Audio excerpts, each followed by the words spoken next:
Buenos días nuevamente, ¿cómo están? Estamos bonitos, bañaditos hoy y listos, por supuesto, para estudiar su palabra, que al final es eso que nos convoca el día de hoy, ¿no? Adorarle, exaltar a Dios como Rey, como Señor y, por supuesto, estudiar su hermosa palabra. Como lo mencionaba nuestro pastor, el capítulo que estamos terminando y esperamos culminar el día de hoy es Mateo capítulo 12, así que por favor yo le invito a que abra o encienda su Biblia ahí donde está, Mateo capítulo 12, y vamos a estar estudiando el día de hoy desde el versículo 43 hasta el versículo 50. Este es un sermón que he titulado Casa llena, corazón contento. Yo sé que ustedes están acostumbrados a barriga llena, corazón contento, pero hoy vamos a hablar de casa llena, corazón contento. Amén. Ya tiene Mateo capítulo 12, versículo 43 al 50. Yo lo voy a leer en la versión Biblia de las Américas. Usted me sigue ahí en la versión que tenga en su mano. Y dice la palabra del Señor: cuando el espíritu inmundo sale del hombre, pasa por lugares áridos buscando descanso y no lo halla. Entonces dice: volveré a mi casa de donde salí, y cuando llega la encuentra como desocupada, barrida y arreglada. Otras versiones usan la palabra adornada. Entonces va y toma consigo otros 7 espíritus más depravados que él, y entrando moran allí. Y el estado final de aquel hombre resulta peor que el primero. Así será también con esta generación perversa. Versículo 46. Mientras Jesús aún estaba hablando a la multitud, su madre y sus hermanos estaban afuera deseando hablar con él. Y alguien le dijo: tu madre y tus hermanos están afuera y te quieren hablar. Pero Jesús respondió al que le informó: ¿quién es mi madre y quiénes son mis hermanos? Y extendiendo la mano hacia sus discípulos dijo: miren, aquí están mi madre y mis hermanos. Porque cualquiera que hace la voluntad de mi Padre que está en los cielos es mi hermano y mi hermana y mi madre. Amén. Oremos, por favor. Padre, te damos gracias en esta preciosa mañana aún. Gracias por tu amor, tu misericordia y tu bondad. Gracias por permitirnos estar aquí reunidos, por sentarnos, Señor, alrededor de tu palabra y poder abrir las Escrituras sin ningún tipo de impedimento ni persecución. Prepara nuestro corazón, nuestra mente, nuestra alma, Señor, para recibir lo que tú quieres entregar para nosotros hoy, el mensaje que quieres entregar para nosotros. Y a mí, Señor, como siervo o siervo inútil delante de ti, permíteme hacer lo que para mí es imposible en mis propias fuerzas, que es transmitir tu precioso mensaje. Te damos gracias en el poderoso nombre de Jesús. Y Semilla Bogotá dice: amén y amén. Ok, iglesia, venimos estudiando entonces el Evangelio de Mateo y hoy esperamos culminar y terminar con el capítulo 12. El capítulo 12 es un capítulo en donde a lo largo de todo tiene un contexto muy claro y predominante. ¿Qué es lo predominante en el capítulo 12? Bueno, la confrontación y acusación de los fariseos a Jesús. Si vemos en el versículo 2, ustedes lo recordarán, los fariseos acusan a Jesús de algo supuestamente ilícito. ¿De qué lo acusaron? De que sus discípulos estaban quebrantando la ley, estaban recogiendo espigas en un día de reposo. Y cuando estudiamos esta parte, nos dimos cuenta de que no era ilícito, según la ley, recoger espigas el día de reposo. Lo que era realmente ilícito era cosechar y meter la hoz. Pero bueno, todo esto, si usted no lo ha revisado, lo puede encontrar en nuestro canal de YouTube, en el sermón que tiene que ver con el día de reposo. En el versículo 10 de este mismo capítulo, nuevamente lo acusan de sanar a alguien con la mano seca en el día de reposo. En el versículo 24, volvemos a ver a los fariseos acusando al Señor supuestamente de echar o expulsar demonios a través del poder de Belcebú. Esto lo estudiamos el domingo anterior, en donde el pastor nos compartía esta enseñanza. Y en el versículo 38 nuevamente confrontan al Señor los fariseos demandando una señal de su parte. Entonces, el contexto predominante de este capítulo es una confrontación, una acusación recurrente de parte de los judíos y de los fariseos, de los maestros de la ley, de los escribas al Señor, acusándolo de cosas ilícitas, acusándolo de algunas cosas falsas. Pero lo impresionante de todo esto no es tanto que lo estén acusando, porque esto es una constante a lo largo del estudio de todos los evangelios, ¿cierto? Lo impresionante de todo esto es que todo esto se desarrolla y ocurre después de una actividad bastante intensa de parte de Jesús en Galilea.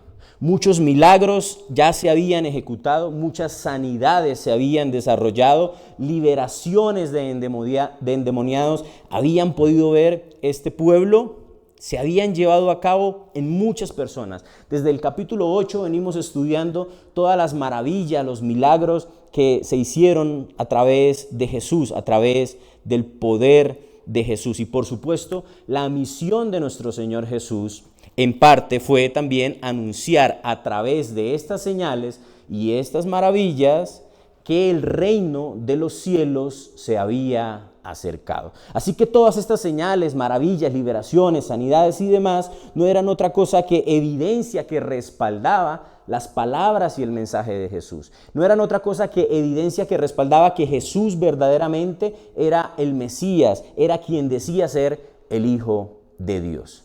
Y después de todas estas evidencias y en el marco y el contexto de todas estas evidencias es acá en donde Jesús, ante la incredulidad de fariseos y muchos judíos, les dice que una casa barrida y arreglada no debe quedar vacía.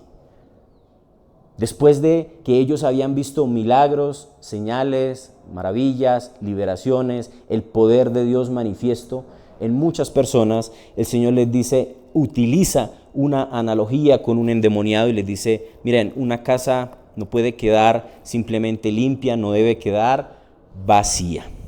Y quizás existen varios comentarios que pudiéramos hacer acerca de los versículos 43 al 45, que es en donde habla de que el espíritu inmundo está regresando. Pero en esta mañana trataré de limitarme a lo que este pasaje demanda del contexto del capítulo 12 del Evangelio de Mateo. Porque quizás si lo estudiamos desde la perspectiva de Lucas 11, que es en donde también tenemos este texto, tal vez pudiéramos hacer otro tipo de análisis y comentarios.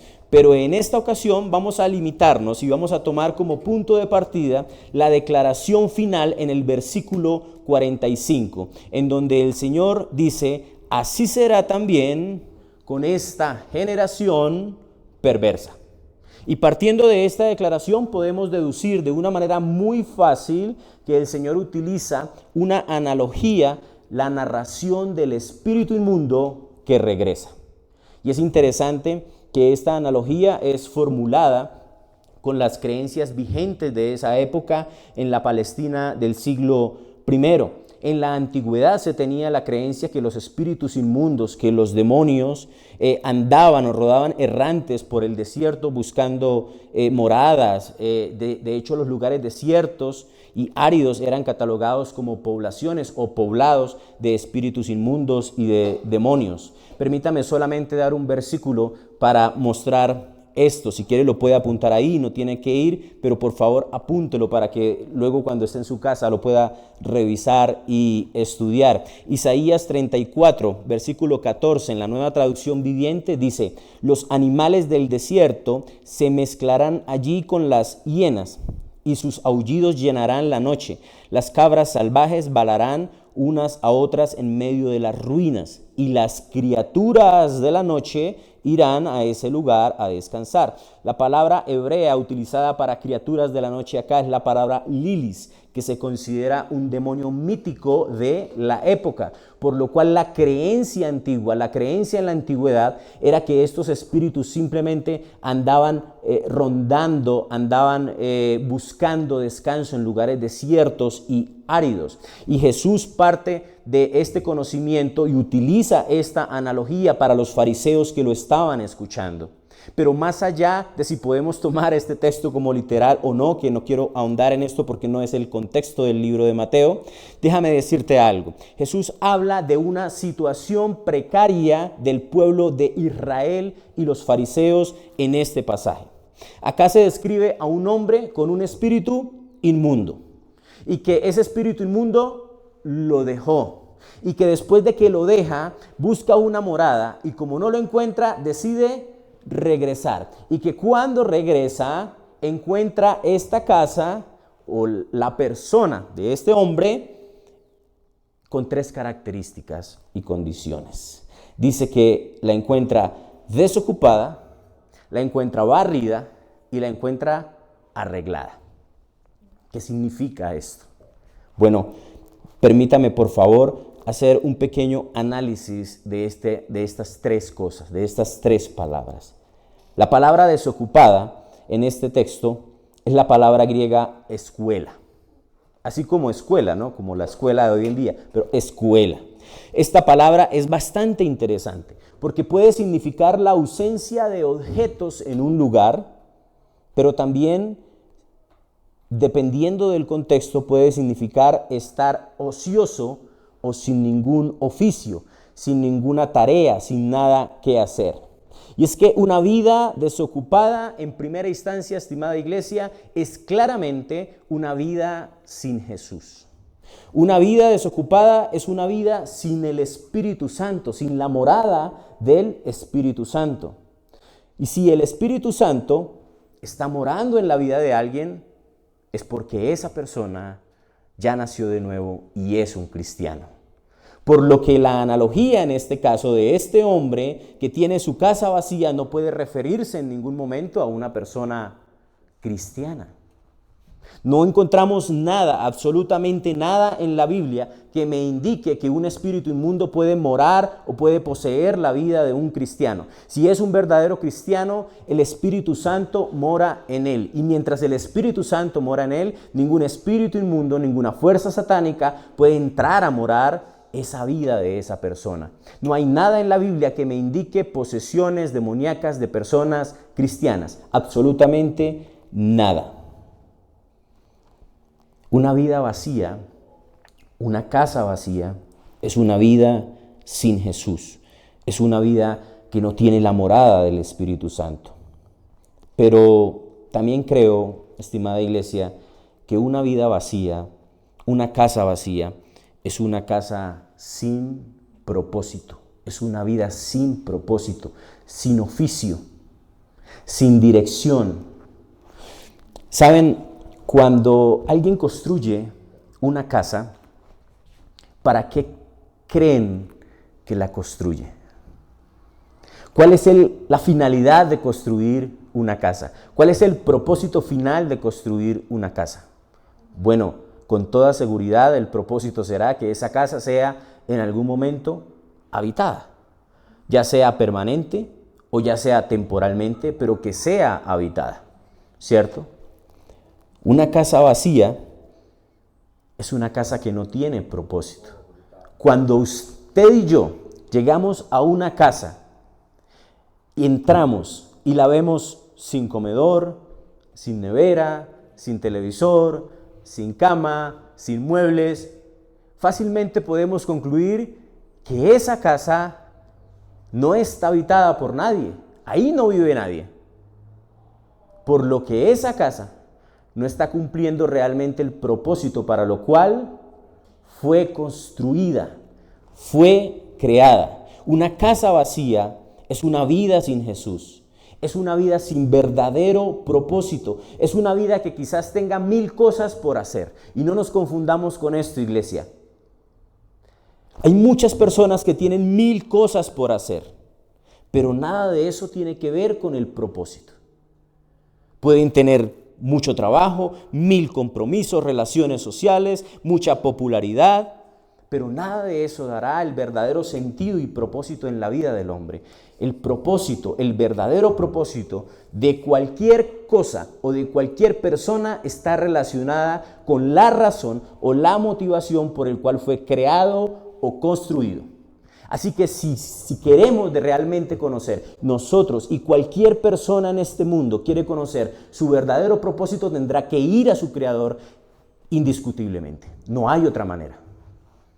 La gente puede tener metas, las personas podemos tener sueños, podemos tener ambiciones y alcanzar muchas cosas, pero esa es la razón por la cual muchas personas alcanzan muchas metas, alcanzan muchos sueños, logran muchas cosas en la vida, pero aún así no logran satisfacer sus vidas. Es una vida que no está alineada con el propósito del Creador.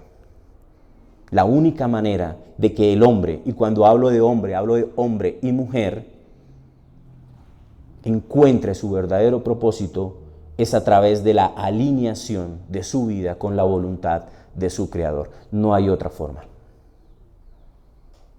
Pero número 2, no solamente la encuentra vacía, la encuentra barrida. Y esta palabra es bien interesante, es la palabra griega saró, en el sentido más profundo. Esta palabra significa una limpieza exterior, significa remover suciedad visible, significa remover solo el polvo visible o solo por la parte de afuera. Esto significa esta palabra. No sé si usted conozca a alguien así, con una minuciosa limpieza externa. Y no estoy hablando de los que nos bañamos el día de hoy, por supuesto. Estoy hablando de una limpieza aparente, de una limpieza fingida, de una limpieza postiza. Hoy en día, con todo el auge de las redes sociales, está de moda aparentar muchas cosas, ¿verdad? Está de moda proyectar cosas que realmente no somos o no tenemos. Pero esto no solamente está allí. En la iglesia, desafortunadamente, también es muy común encontrar personas con apariencia de piedad. Y muchos de ellos se esconden detrás de un ministerio. Muchos de ellos se esconden detrás de actividades eclesiales. Muchos de ellos se esconden detrás de una apariencia de piedad dentro de la iglesia local en donde asisten. Se esconden detrás del servicio de la iglesia. Pero muchos de ellos solamente están barridos, con un corazón que ha dejado de latir por el Evangelio, con un corazón que ha dejado de latir por la palabra, con un corazón que ha dejado de latir por el verdadero amor, y realmente son almas que están barridas sin Cristo. Una vez me tocó escuchar a un predicador, un pastor realmente, no de Semilla, no miren a ella, el pastor, no. Gloria a Dios. Pero tuve que escuchar a un pastor una vez diciendo algo como que para él era muy difícil salir de vacaciones del pastorado. Y la razón por la que se le hacía muy difícil era porque cuando él no estaba, la asistencia en la iglesia menguaba, se reducía. Entonces la gente dice, el pastor está de vacaciones, entonces él no va a predicar el domingo, entonces va a predicar fulanito. Así como cuando ustedes ponen cara de aburridos cuando dicen, va a predicar Faisal, qué aburrimiento va a predicar Faisal. Algo así. Entonces la gente no iba. Y el problema para él, escúcheme bien, el problema para él no era que la gente no fuera. El problema real para él era que los ingresos en ese momento en la iglesia menguaban, porque no había tanta ofrenda, diezmos, etcétera, etcétera, etcétera. Y estaba preocupado por eso. No tenía tranquilidad en eso. ¿Saben? ¿En qué momento se pierde la pasión por las almas? ¿En qué momento se pierde la pasión por entregar herramientas a la iglesia? ¿En qué momento realmente se pierde ese verdadero objetivo y esa motivación que Cristo nos dejó, ir a ser discípulos a todas las naciones? ¿En qué momento todo esto se puede cambiar y puede comenzar a esconderse detrás de una labor eclesial o ministerial. Casas barridas. Y por último, número 3, también la encuentra ordenada, que en otras traducciones se ha colocado como arreglada o adornada. Es la palabra griega cosmeo. Y esta palabra significa poner en orden o adornar. Y esto quizás alude a la situación que en ese momento estaba viviendo los escribas y los fariseos. Una situación interna bastante intensa, porque creo que de la época no habían personas que se consideraran más en orden que los fariseos. Pero no solamente en esa época, creo que hoy en día también hay personas que se consideran estar muy bien. Hay quienes creen que tienen su vida resuelta, o vemos a personas que parece que tienen su vida resuelta, que tienen sus prioridades muy bien acomodadas, que parece que en su vida todo está ocupando el lugar que debe ocupar.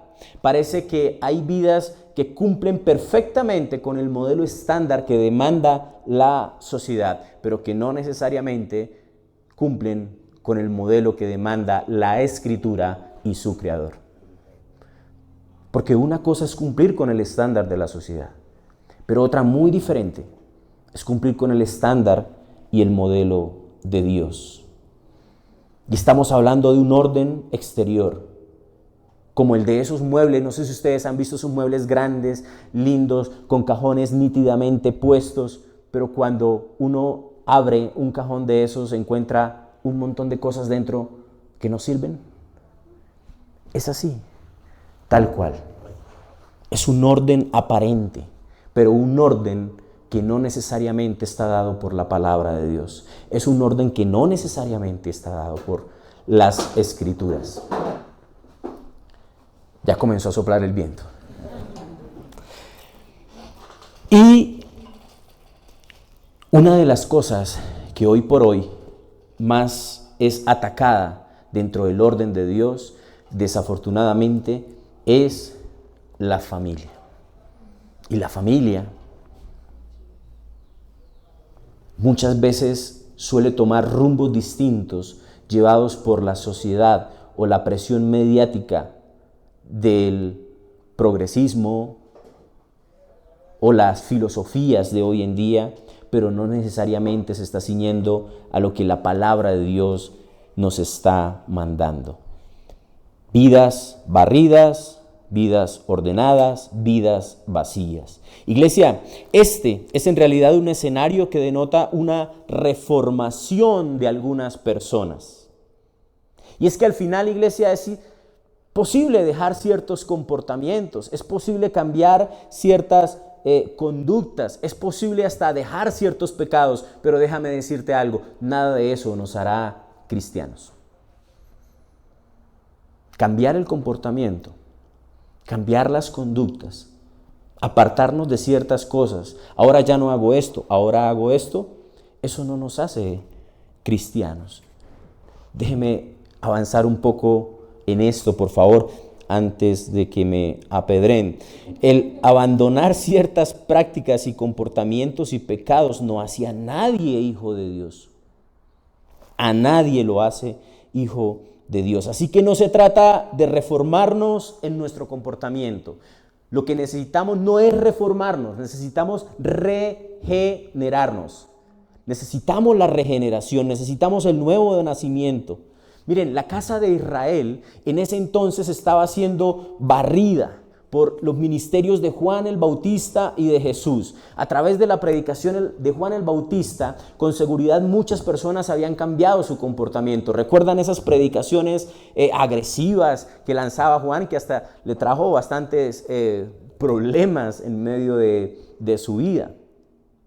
Muchas personas habían cambiado comportamientos, endemoniados habían sido libres, enfermos habían sido sanados por el poder de Jesús. La casa estaba siendo barrida, estaba quedando limpia, pero esa casa iba a permanecer vacía, iba a permanecer limpia y después iba a estar en un lugar peor que el que estaba antes si no aceptaban a Jesús como el Mesías. Si no recibían a Jesús en medio de su corazón, si Jesús no pasaba a formar parte de su corazón, esa casa iba a permanecer vacía. Y al rechazar a Jesús, la nación de Israel, ese pueblo judío, iba a llegar a tener una condición peor que la que tenía antes, como aquel endemoniado que describe el Señor. Pero iglesia, no solamente ellos. Cualquier persona que hoy en día escucha el mensaje de la palabra, escucha el mensaje del Evangelio y barre su casa y la limpia, pero no recibe al Señor, no está lleno del Espíritu Santo, es una casa vacía. Necesitamos arder cada día en el propósito de su palabra. Necesitamos arder cada día en el propósito del Espíritu Santo. La regeneración y el nuevo nacimiento, ¿qué significa? Significa vida y significa libertad para cualquier persona que se arrepiente de sus pecados y que acepte a Jesús como su único y suficiente Salvador. ¿Saben algo, iglesia?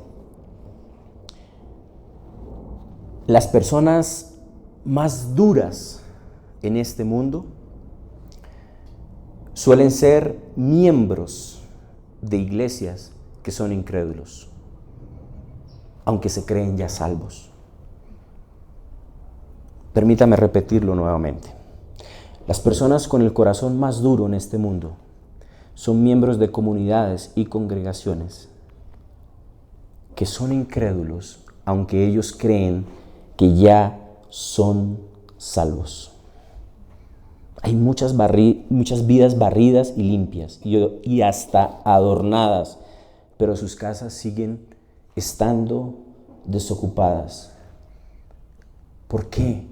Porque han anclado la verdad del Evangelio a una piedad externa y no en una relación con el Señor y no en una relación con el Espíritu Santo de Dios. Hay muchas personas que han cambiado su comportamiento. Han dejado de hacer muchas cosas.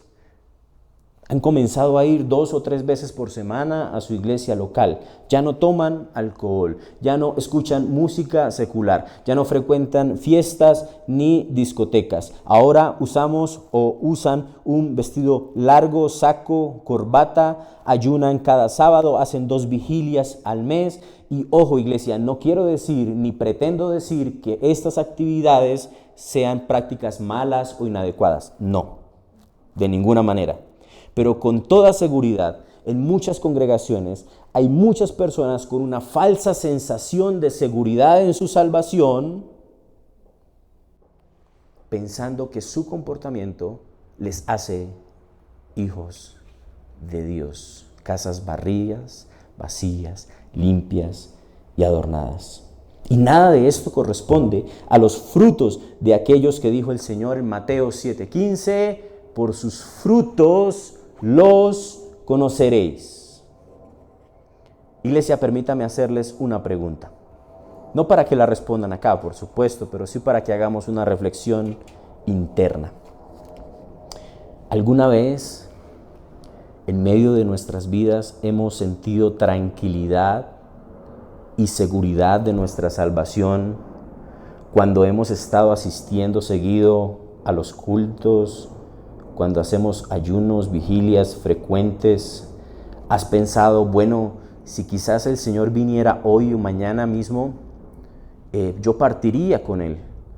Porque los últimos 6 meses, el último año, 2 años, 3 años, he estado tan juicioso sirviendo en la iglesia, ofrendando, ayunando y hasta predicando. Yo estoy seguro que gran parte o mucho porcentaje de la iglesia en algún momento ha sentido seguridad en su salvación por cómo ha sido su comportamiento en un periodo de tiempo.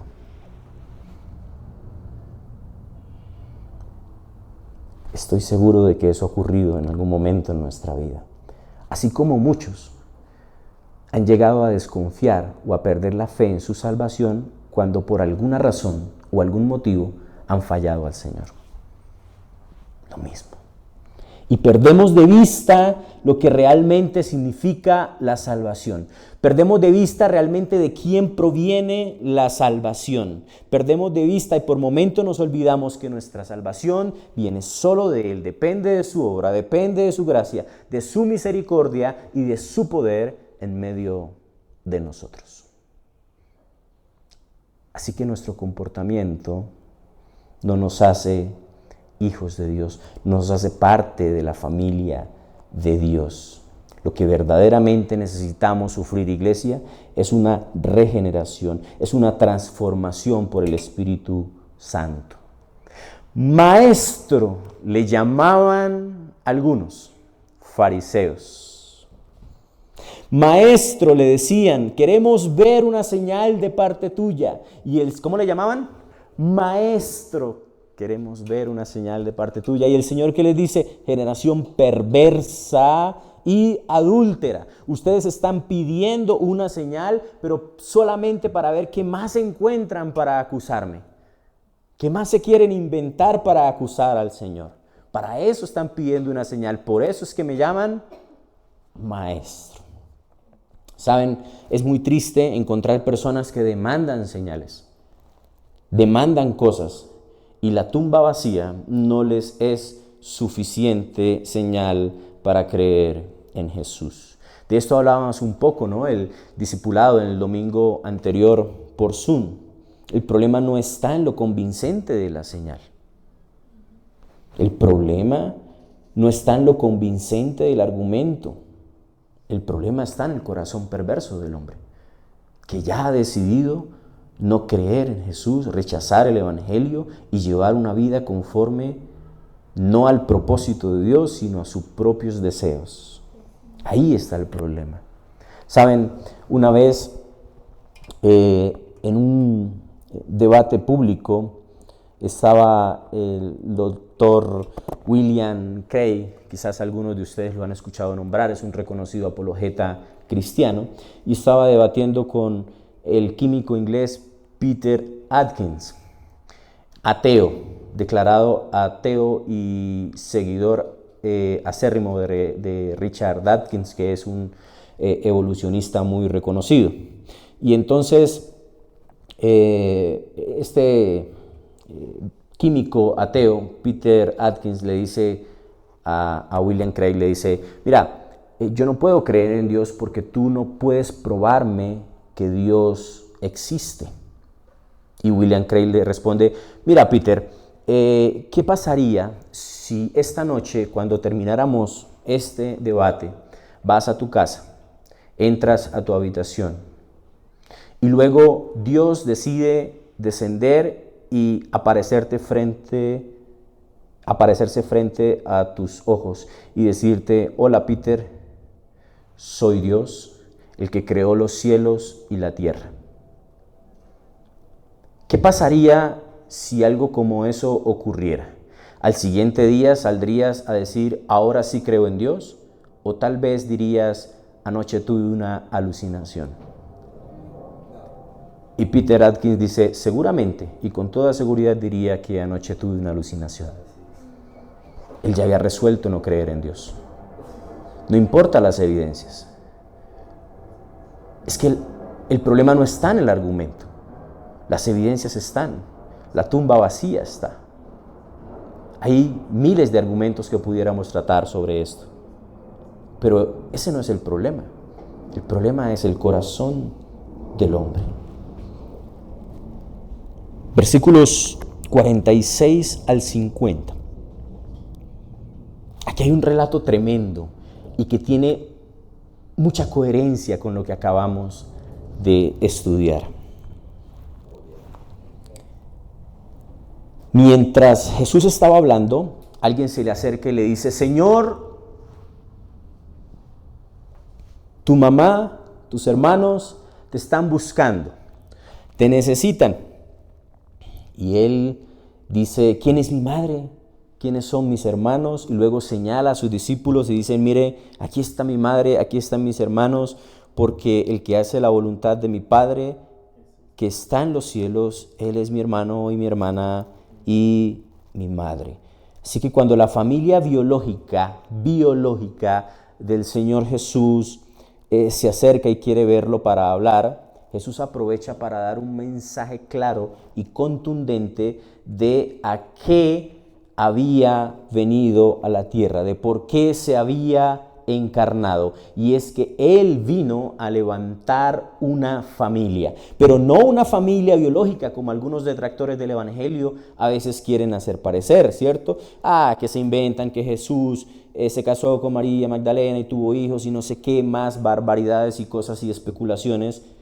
Jesús sí vino a formar una familia, pero no una familia biológica. Jesús vino a formar una familia, pero con aquellos rescatados del pecado, de la maldad, de aquellos que habían de nacer de nuevo y que obedecían la voluntad del Padre. Y todo el Nuevo Testamento, iglesia, está basado en este nuevo parentesco entre Jesús y la iglesia. Pero déjeme por favor dar claridad en algo, porque este parentesco señalado con Jesús o con Dios en el nuevo pacto, ojo, no nos hace a nosotros ni siquiera cercanos a lo que es Él realmente en su plenitud. No, es que soy hermano de Jesús, entonces yo puedo hacer todas las cosas que Jesús hacía. Entonces, como soy hijo de Dios, vengo siendo como por definición un Dios pequeñito. No, nada de eso. No estamos ni cerca de ser parecidos a Él, ni compartimos ningún atributo divino, ni parte de su naturaleza divina. Tampoco nos hace los parceros del Señor, como muchos han querido hacer notar en este tiempo. Muchos quieren hacer de Dios o de Jesús simplemente alguien cool, chévere y cosas como estas. Y tal vez esto lo puedas encontrar en muchas series de televisión y hasta en Netflix, pero en la Biblia no está eso, estimada iglesia. La Biblia no enseña eso. Perdonen que me emocione, pero no está, no lo encuentro. Solo un versículo, Romanos 8:29. Acompáñame a Romanos 8:29, por favor.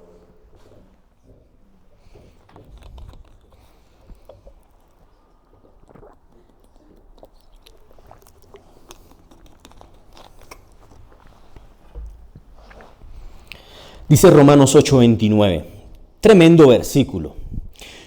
Porque a los que antes conoció, también los predestinó para que fuesen hechos conforme a la imagen de su Hijo, para que Él sea el primogénito entre muchos hermanos. Muchos acá se han preguntado, si Jesús siempre ha existido, si Jesús es Dios y es realmente eterno, ¿por qué Pablo le llama acá el primogénito entre muchos hermanos?